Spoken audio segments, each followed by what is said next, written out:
नाज़रीन, इस शादी का जो इंतज़ाम किया है ये मोहम्मद आशिक और खालक भाई ने किया है। ये स्पेशल गोश्त बनाते हैं बहुत खूबसूरत तरीके से।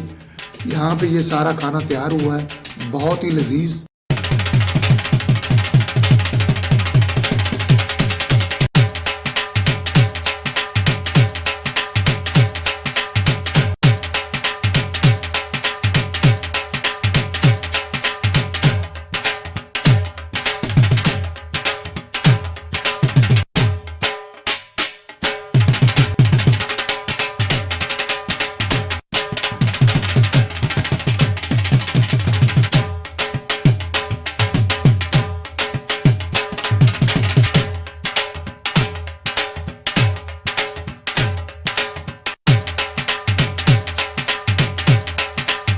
और पकाई करने वाले बंदे अपने ज़ोरों शोर से बड़े जज्बात के साथ देसी मसाला जात और खूबसूरत तरीके से इसकी पिसाई की हुई है।